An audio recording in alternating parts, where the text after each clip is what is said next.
Indian government Padmashri, Padma Bhushan അവാർഡുകൾ നൽകുകയും lieutenant colonel ബഹുമതി നൽകി ആദരിക്കുകയും ചെയ്ത വ്യക്തിത്വമാണ് മുൻ Indian cricket team captain MS Dhoni.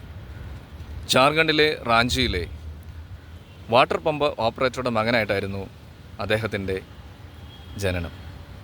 ഒരു സാധാരണ കുടുംബത്തിലെ അംഗമായിരുന്ന അദ്ദേഹവും സഹോദരങ്ങളും ഒറ്റമുറി മാത്രമുള്ള ഒരു ക്വാർട്ടേഴ്സിലായിരുന്നു ജീവിച്ച് വന്നിരുന്നത്.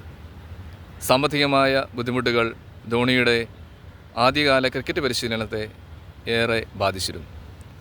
കൂട്ടുകാരിൽ നിന്ന് കടം വാങ്ങിയ ബാറ്റും പാടും ഉപയോഗിച്ചാണ് അദ്ദേഹം ക്രിക്കറ്റ് പരിശീലനം നടത്തിയിരുന്നത്.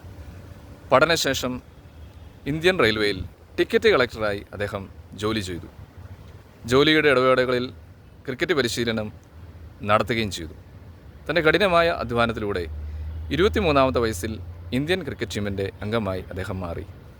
ആദ്യകാലങ്ങളിൽ ഏറെ ബുദ്ധിമുട്ടുകൾ അദ്ദേഹത്തിന് നേരിടേണ്ടി വന്നു. ആദ്യ മത്സരത്തിൽ തന്നെ റണ്ണൗട്ടായതിൻ്റെ പേരിൽ ഏറെ വിമർശനങ്ങൾ അദ്ദേഹം നേരിട്ടു. എങ്കിലും പരാജയങ്ങളെ സമചിത്തതയോടെ നേരിട്ടുകൊണ്ട് അദ്ദേഹം ഇന്ത്യൻ ക്രിക്കറ്റ് ടീമിൻ്റെ ക്യാപ്റ്റനായി മാറുകയും അനേകം നേട്ടങ്ങൾ സ്വന്തമാക്കുകയും ചെയ്തു. ക്യാപ്റ്റൻ കൂളെന്ന് അദ്ദേഹം പിന്നീട് അറിയപ്പെട്ടു. രാജ്യം പലതരത്തിലുള്ള അവാർഡുകളും ബഹുമതികളും നൽകി അദ്ദേഹത്തെ ആദരിക്കുകയും ചെയ്തു. സ്നേഹമുള്ളവരെ, ധോണിയുടെ ജീവിതം നമുക്ക് തരുന്ന ചില സന്ദേശങ്ങളുണ്ട്. നമ്മുടെ ചുറ്റുപാടുകൾ എന്തു തന്നെ ആയാലും നമ്മുടെ ഉള്ളിൻ്റെ ഉള്ളിൽ ഒരു ലക്ഷ്യബോധവും അതിനുവേണ്ടി അധ്വാനിക്കുവാനുള്ള ഒരു മനസ്സുമുണ്ടെങ്കിൽ ദൈവത്തിൽ ആശ്രയിക്കുമ്പോൾ നമ്മുടെ ജീവിതം ഉയരങ്ങളിൽ എത്തുക തന്നെ ചെയ്യും. കഴിവുകളില്ലാതെ ഒരു മനുഷ്യരെയും ഈ ലോകത്തിലേക്ക് ദൈവം അയച്ചിട്ടില്ല.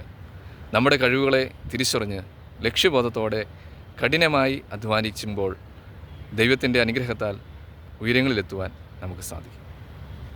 സുഭാഷിതങ്ങൾ അല്ലെങ്കിൽ സദൃശവാക്യങ്ങളുടെ പുസ്തകം 16-ാം അധ്യായം 3-ാമത്തെ വാക്യം: നിൻ്റെ പ്രയത്നം കർത്താവിൽ അർപ്പിക്കുക, നിൻ്റെ പദ്ധതികൾ ഫലമണി.